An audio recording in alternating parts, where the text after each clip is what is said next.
a paz do Senhor. Então, vamos mais uma pergunta, né? 539. Na produção de certos fenômenos, né? Na produção de certos fenômenos, das tempestades, por exemplo, é somente um espírito que age ou se reúnem em massa? A resposta é em massas inumeráveis. E aí, Mirim? Vamos desenrolar esse pensamento, esse raciocínio? Exatamente.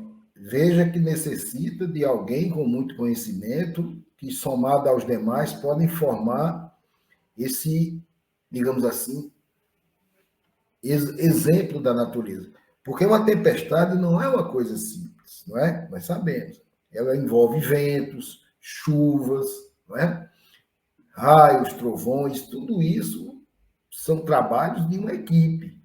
Um espírito só poderia fazê-lo se fosse Papai do Céu, Deus. Mas, como ele envia, são eles que vão fazer conforme a pergunta anterior, cada um com a sua função, cada um com o seu conhecimento, se reúnem e fazem o trabalho a que foram instruídos a fazer. E eles aí o fazem nesse ajuntamento, ou seja, nesse agrupamento desses espíritos desse nível. Djalma, quer comentar alguma coisa? Quero sim. A atividade do mundo espiritual ela é intensa. No livro A Caminho da Luz, o Espírito de Emmanuel faz uma menção interessante. Ele falando dos primórdios do planeta. Ele vem desde a massa incandescente, a temperatura atingiu aqui dentro 2.000 graus, mas ele vem falando sobre a formação do planeta, e em determinado momento ele diz mais ou menos assim,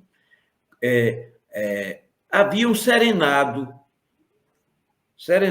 os elementos em formação, haviam serenado do mundo em formação, os elementos haviam serenados.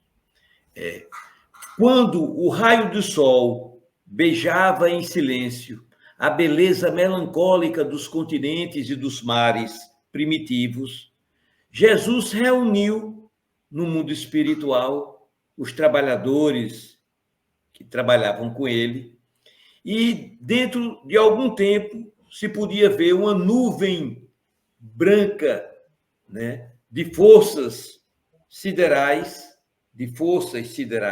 envolverem o imenso planeta, o imenso orbe em repouso. Veja, uma nuvem de forças cósmicas, eles foram atrás desse elemento, e essa nuvem de força cósmica envolvia o enorme planeta em repouso. E dentro de algum tempo podia-se ver na superfície solidificada do planeta, bem como no fundo dos oceanos, uma substância gelatinosa que envolvia toda a Terra, já na dimensão, na massa sólida da crosta do planeta, bem como no fundo dos oceanos. Essa nuvem de forças cósmicas, ela penetra e se assenta no chão do planeta, na matéria sólida e no fundo dos oceanos. Estavam dados os primeiros passos na formação da vida organizada. Ele cita, né? Jesus havia semeado na superfície da crosta os germes dos primeiros homens que surgiriam na formação. Essa substância gelatinosa era o protoplasma, que ainda hoje a ciência não define totalmente de onde ele vem, como ele surge. É o protoplasma que está na célula primordial, né? Na célula, ela tem a membrana protoplasmática, é a substância básica da célula. Então, ela vem de fora, com os espíritos, são quem reúnem e trazem, né? Eu acho que por aqui a gente percebe que o mundo espiritual está sempre, né, Admiro, em plena atividade, em pleno trabalho, colaborando nesse aspecto e muitos outros, como tempestades e outros fatores mais que forjam o nosso entendimento, obedecendo a leis, naturalmente. Ô, Djalma e Mirim, deixa eu botar um pouco de pimenta no nosso estudo. que eu sempre, a minha mente é meio fértil, eu começo a pensar as coisas. Nós estamos vendo aqui no estudo que os seres que presidem os fenômenos da natureza, a tempestade, enfim, as coisas da natureza têm seres que presidem, e a gente está vendo aqui que são seres mais ou menos evoluídos para ter condição de lidar com o fenômeno em suas mãos, né, em seu poder. Aí a pergunta, assim, que não cala, né, que eu fico pensando. A gente sabe que esses seres, por ter uma certa evolução, com certeza, eles têm implantado dentro de si, né, a caridade, o amor, a justiça. Mas, por exemplo, numa tempestade de alto grau, né, em que muitas pessoas sofrem, morrem, um desastre ecológico, por exemplo, né? O que é que a gente, como é que a gente pode justificar? Como é que a gente pode explicar? Como é que a gente pode entender justiça, caridade e amor numa situação dessa? Será que a gente teria condição de fazer uma análise, estudar?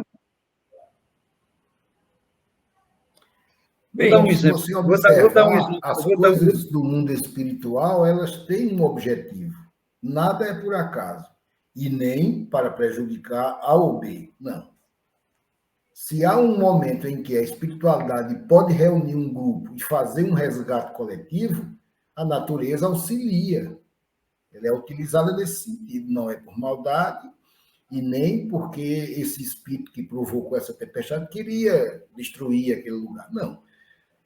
Tem um exemplo disso na Bíblia, naquele Sodoma e Gomorra, não é que o anjo vai lá avisar que a cidade vai ser destruída por conta do mau comportamento deles. Não é? Lembra desse fato? Tem outro fato também. Jesus estava no barco dormindo, repousando, e começou a tempestade e os discípulos tudo com medo. Eram tudo pescadores, mas ficaram com medo. E acordaram Jesus, e Jesus olhou para eles, né? Disse aquela frase célebre, olhou para cima e falou com as nuvens e a tempestade passou. Quer dizer, então, nada da natureza tem o objetivo de prejudicar, de maltratar, de ferir. Os espíritos não fazem isso. Os espíritos superiores não o fazem. Tudo tem um objetivo. E esse objetivo, eles vão pelo maior, vão pelo mais digamos, mais útil. Então, nada melhor do que uma tempestade para que você reúna pessoas e ali desencarne aquele grupo de uma vez. Um furacão, um vulcão que é uma erupção violentíssima que provoca chuvas até ácidas, né? E aí cada um tem uma finalidade. Então, esses espíritos que ocasionam isso não o fazem com a intenção de prejudicar, não, pelo contrário, é um objetivo para uma atitude geral, para digamos assim, uma finalidade útil para que aquilo se dê da forma mais meritória para aqueles que passam pelo processo. Perfeitamente, concordo plenamente com o Argemiro. Né? A doutrina ensina, né, que Deus é infinitamente justo e bom. Né? Tudo que procede do seu coração é para o nosso benefício. Né? Por isso mesmo, devemos confiar nele. Eis o essencial, confiar em Deus. Então, como se diz aqui, né? Por que essa tempestade? Nós não sabemos, ignoramos as leis. Qual a finalidade? Deve ter um fim útil. Um fim útil e agradável a todos. É por isso que aquilo se processa. Quando lá de trás se discutia a Guerra Fria entre os Estados Unidos e a União Soviética, à época, Khrushchev estava ameaçando atacar os Estados Unidos e aquele conflito muito intenso, Emmanuel vai e diz, né, que tudo que vem do coração de Deus é para o nosso bem, tem uma finalidade. Tem uma finalidade, e por isso nós devemos confiar nele. Né? Seja lá a coisa que a gente acha, mas por que isso? Mais tarde a gente vai ver que aquilo tinha uma utilidade. Uma utilidade, porque se aquele meteoro, vamos dizer, que matou os dinossauros não tivesse caído, estaríamos por aqui hoje? É a pergunta. Né? Com animais tão grandes e proliferando tem uma finalidade com muita sabedoria, que às vezes foge ao nosso entendimento. Mas vindo de Deus, só vem coisa boa. Mesmo que nos pareça, momentaneamente, que aquilo não devia ter acontecido.